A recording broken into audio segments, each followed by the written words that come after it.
we're just going to continue on, I guess, into Winners Final here at DNA.EXE Season 7, Week 11. Nothing convenient about getting to Winners Final. It is all hard work, and as we go to Final Destination for game number 1, Koopa, this is going to be a bloodbath between Joker and Pichu. Yeah, we're keeping that action open 24 hours a day, Stu. So, also, coconut is just gross. I'm sorry. I don't know how to describe it better than just it's a consistency, no me gusta. I'm good. Processed coconut is gross. It's just the flavor. I don't like it. I don't like food that looks at me. It's got a face on it. I don't like it. Fair. No, I get that. I just can't deal with the flavor. But yeah, that's one of those polarizing flavors, though. So I'm not gonna like get all tight if people do like coconut. It's just like, oh god, that was a thing that happened, wasn't it? That was a valiant attempt, but like, I'm gonna give him a 4 for the landing. This matchup on paper is actually, I think, one of Joker's harder matchups. Yeah, I mean, you rely so much on just in general being able to land and get your attacks off and swing your thing, but it's pretty hard to hit your attacks on such a small hitbox, and you're lucky that Pichu's head is so big, to be completely honest. That's really your only saving grace, is hoping that you hit that gigantic noggin of Pichu's. Because even then, you're getting outplayed in your own game on flat ground by this little electric mouse that has a surprising amount of kill power. Oh, wow. What are you meant to do about this? Yeah, it's difficult. You know, you're going to run into those similar issues. You know, your Pichu is being a smaller target to hit, although PokeFans does remind us in the chat that he is bigger than Pikachu still, and you know Arsene, can be. Arsene is just kind of the cure-all. Ooh, that was some rough DI on that down throw. That could have been really bad for him. But the forward throw, good lord, bro. That's when you know that you're teeny. Yeah, I mean, it's just because you're a bigger body does not mean that you have more weight to you, evidently.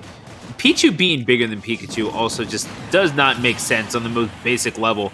So we're going to continue on with this 2-1 stock lead that Pocket has accrued, and really only just losing the first stock.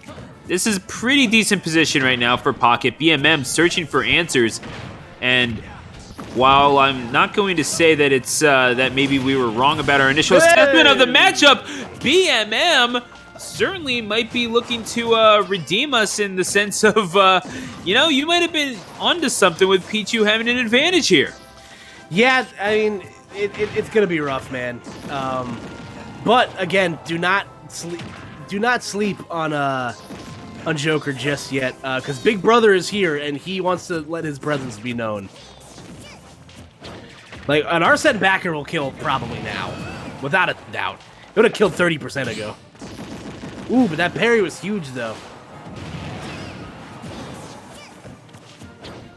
Thunder Jolt trying to keep Arsene and company at bay. Really, Arsene seems to be the star of the show when it comes to this character, for being completely honest. Because otherwise, you're not really killing with much of Joker's toolbox aside from back air, which does have a surprising amount of kill power. Down throw is a kill throw confirmed. Wow.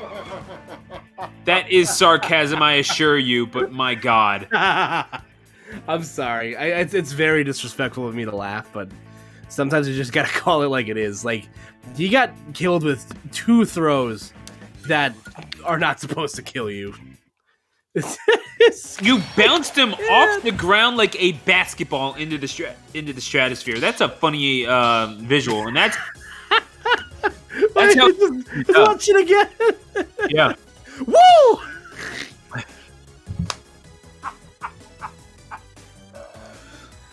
That looks like when you store rockets in Mario Sunshine. Like, or it's like when you get those like plastic things that like you turn them inside out and then you put them on the ground and they eventually explode up. Yes. Yeah. Oh my gosh, I love those. The poppers. Absolutely, man. What I would do with just a minefield of those things. My God. That feels like the way that Pichu shot up, it looks like what happens when you hack Fall Guys. Like it's just kind of you just shoot out. Like I still gotta play that game. I'm very behind on the times. It's a fun game. I recommend it. But I don't recommend hacking it. If you hack Fall Guys, you're a tryhard and no one likes you. But game number 2 on Pokemon Stadium. Yeah, there's only room for one tryhard in Fall Guys, and that's my man Bobby Wasabi. Nobody go. Nonetheless, though, we're here on Pokemon Stadium. Let's see if the change of scenery, makes a difference here for Mr. Pichu. Yeah, BMM having a rough time with Final Destination as a whole. That lead that Pocket accrued, simply a little too much. Utilizing the invincibility frames that Joker gave him off of the ledge there, just in case BMM decided to chase. Respectable, but wow. Again, I'm not really sure it would have made all that much of a difference. Oh. And certainly not when you're just sitting off of the ledge and BMM is going to take full advantage of a perhaps a little too careless of a recovery. But then, Pichu does things like drop a thundercloud on your face, and it seems like all is well and good in the world of BMM because you have the lead. What more can you ask for? Yeah. Oh, but just like that, the lead has been snatched, at least stock-wise. So, there is still a % lead to play with here. But Arsene is on deck, and that's going to... Yeah, when you're talking about a lead with Arsene, it is rendered trivial so quickly because this thing absolutely bops you. You're fighting 2v1 against a Phantom Thief and this Top Hat dude, the qualities of which I'm not quite sure of, to be completely honest. Aegon. Is he breakdances bothering you, Queen?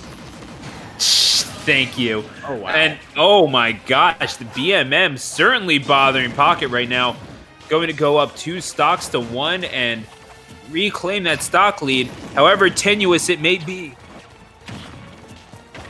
Yeah, we'll see how it all shakes out here. Wow, it's very risky recovery there from BMM. Pichu's up B does not have a hitbox on it like Pichu's does, so you always have to be careful. Going for the mash out, he could have potentially gone for down throw again, maybe, or forward throw to net the kill, but, opting just to get his % up.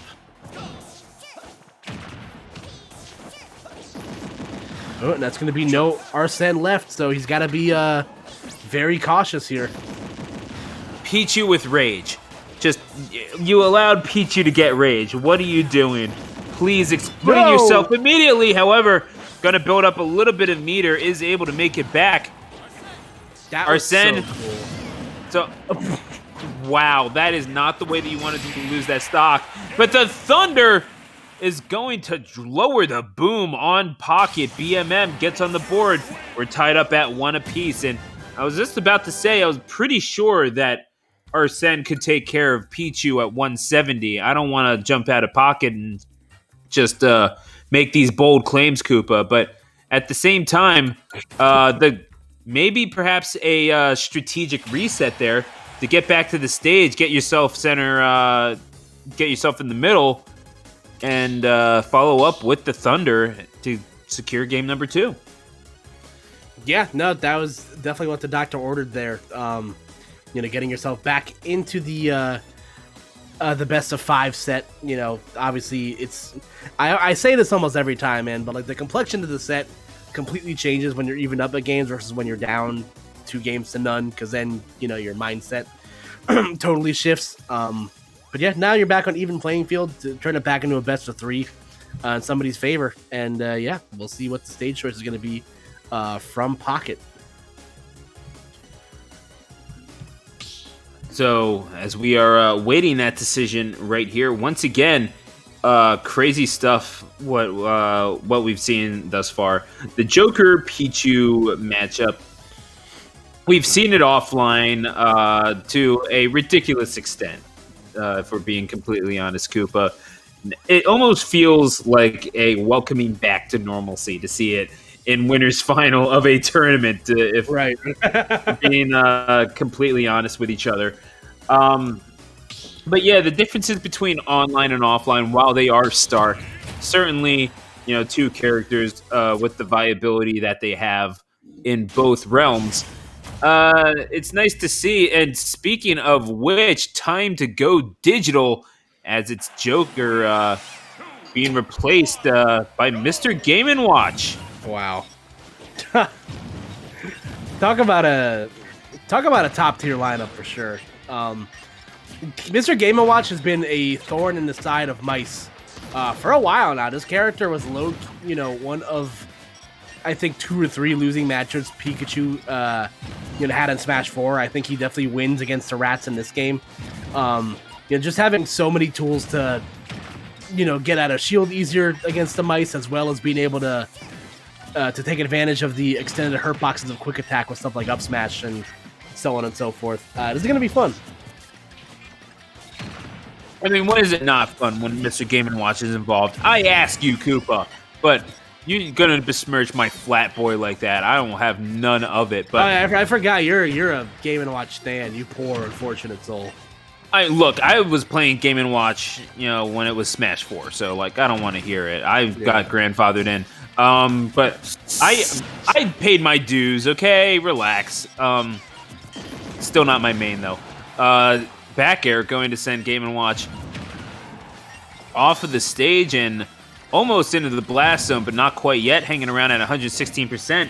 You're giving up a lot of, you're giving up only a little bit of weight, if we're being completely honest. Game & Watch, certainly one of the lighter characters in the game, but that dash attack as busted as ever. Why does that work? I'm so tight. Oh my god. Dash attack, also known as Smash 4 neutral. That's a vibe. Yeah, real talk. I'd give anything to go back to 2016 where I can go outside.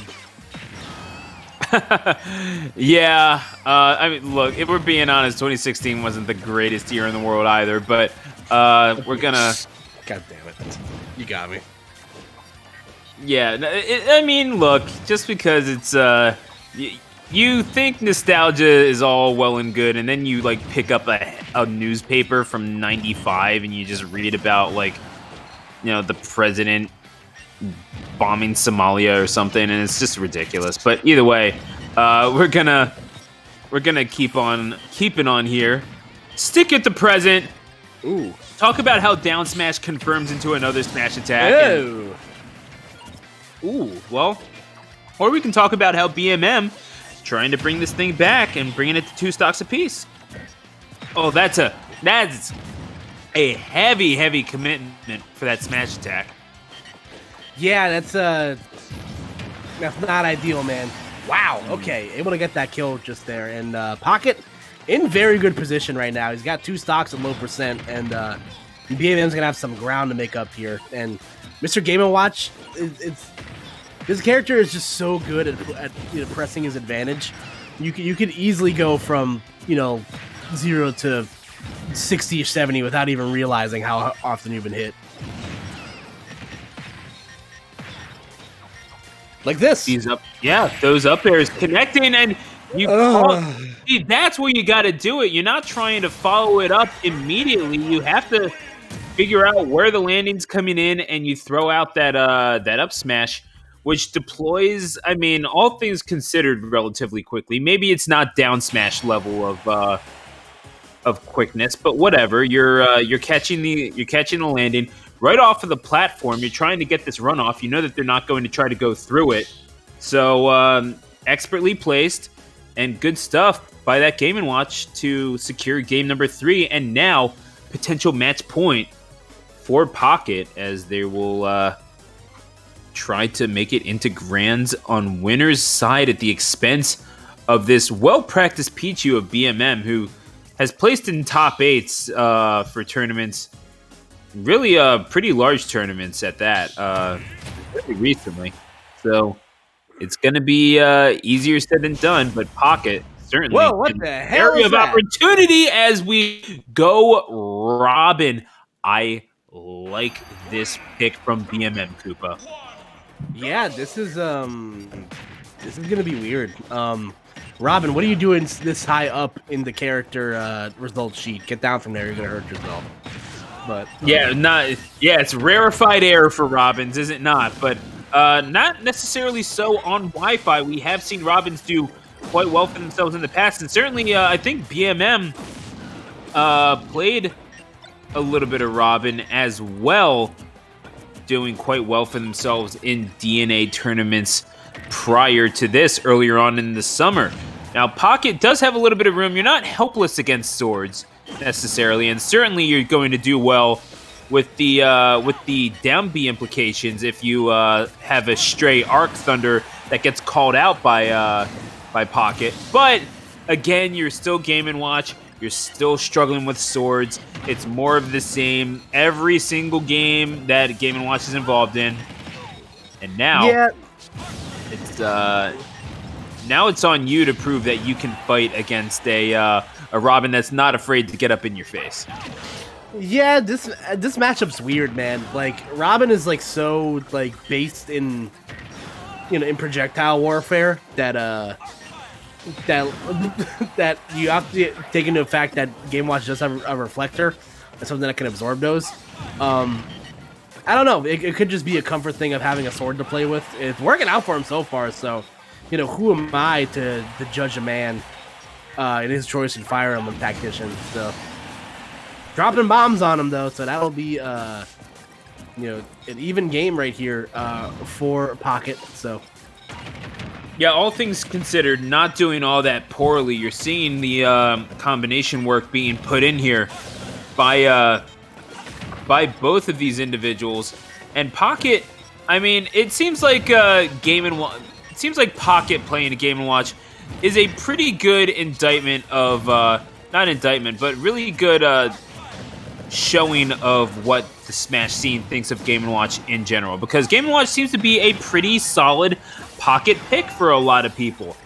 You see a lot of people kind of lean towards Game & Watch to cover gaps in their character pool. As really it was Leon who wound up picking up a Pocket Game & Watch as well, and as well as the former Great Gonzalez, now Gonz on YouTube. As we of course now all know, we subscribe to his YouTube man. But they wound up getting back on the Jersey PR with Game & Watch after picking it up as a Pocket pick. Yeah, I mean, I was going to say, man, if you're ever going to pick up a secondary, pick up a top tier, like to make your life easier for you. Honestly. But yeah, just like that, BMM continues to hold on to this lead, but not out of the thick of things is, for Pocket, and he's one game away from advancing on into Grands. But let's see if he's going to get that chance here. Held on to the down B for a little too long, or pressed it again, and that wound up emptying the bucket, I think. So that's going to pay no dividends whatsoever. And that bucket, how it calculates damage, probably wouldn't have gotten a whole lot off of it, considering it was just off of the fires. But down smash into forward smash. That is a true combo. I can't believe I'm saying that. What a degenerate character for absolute degenerates, and I love it. So, one stock to settle it between these two. Pocket looking to move on by a score of 3-1. BMM looking to bring it to a game 5. And, Pocket showing that they have the down B ready and waiting if you want to charge up that Thunder a little bit more. Just give me 3 blips in the bucket. That'll probably kill it like 50 or 60. Uh-oh. Got to be careful, though. You don't want to, have your shield that... Forget everything I just said. Up air will take that stock, and yeah, we got a game 5.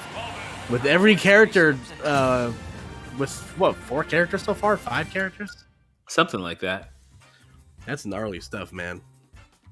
I mean, you wanted the counter pick, and, you got it. So this is going to be... I kind of wonder if the switch back to Joker is going to be necessitated here by BMM. And I mean, surely you're not going to go with the Game & Watch against Robin again. Well, yeah, here's where you're going to run into, like, some semblance of the mind games. I love counterpick wars.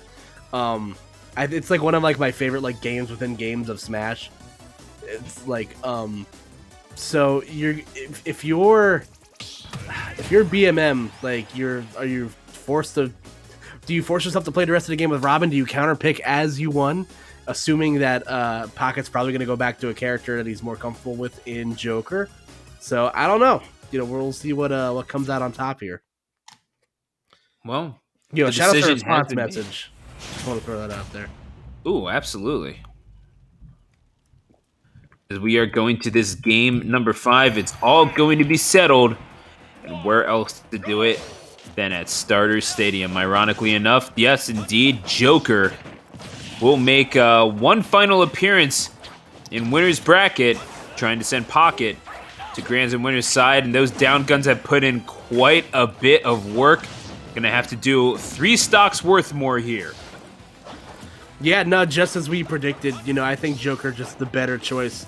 On paper, having, excellent frame data and tools to rack up damage. So this could get a little hairy for BMM off stage, but Robin having great range and damage behind those sword swings, it's going to make dealing with Arsene way easier, but wow. It's even easier to deal with Arsene when they just give you the game away like that, Stu. It's always convenient, isn't it? You gotta. Sometimes you want to worry about the matchups and how to deal with the minutia of certain interactions with different characters. But then sometimes they just kind of give you a stock and it's all good in the hood. So you never want to overthink that, I suppose, as BMM is going to enjoy this 3-2 stock lead. However, it is not something you want to take for granted, especially when Pocket nails you in the back with an Aegon on ledge. You sat there for a little too long. Pocket makes him pay. Yeah, man. Let's see if it'll continue to work out here. Joker on ledge. It's so good, man. Oh my God! Pocket again. You never know what they're gonna pull out of their hat. As it's going to be one stock to settle it. Game number 5 between BMM and of course. All right. Sorry, headphone users. Chris and Coops in the morning once again. So Crazy Ira and the douche. yeah. No, now on WMHG. Like, yeah. Oh, man. I could do radio voiceovers. I'm so done. Okay, so all things considered, this is looking pretty solid for Pocket right now. It's going to take a pretty intense comeback on the part of BBM. That's good. One way to start it, though, and the percents just like that are slightly even, so... Looking for that counter, but BMM just not obliging them in the slightest. Pocket seems to be overreaching, wants to get this kill, and may well do so with the Arsene assisted back air. The Aegon to follow it up. Pocket just, look, it surprised both of us. I saw your expression, you saw mine, but folks, there is simply no seeing that coming. Pocket confirming that off of the stage, tried to recover high and simply nowhere to go as we're taking a look at these last few stocks. That was so awesome, man. Yeah, definitely an unconventional kill screen right there as we see some highlights from the set. Excellent edge guard from BMM. The Robin coming out there. You see the initial kill screen here, forced to burn a resource and just there to meet him with the Aegon.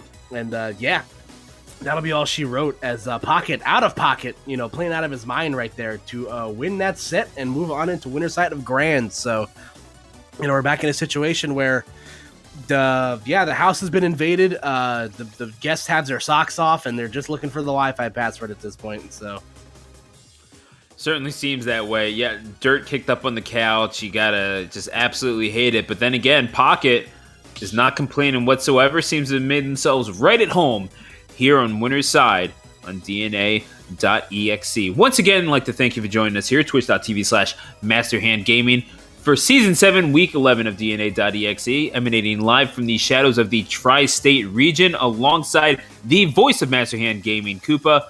I'm Stu, the announcer.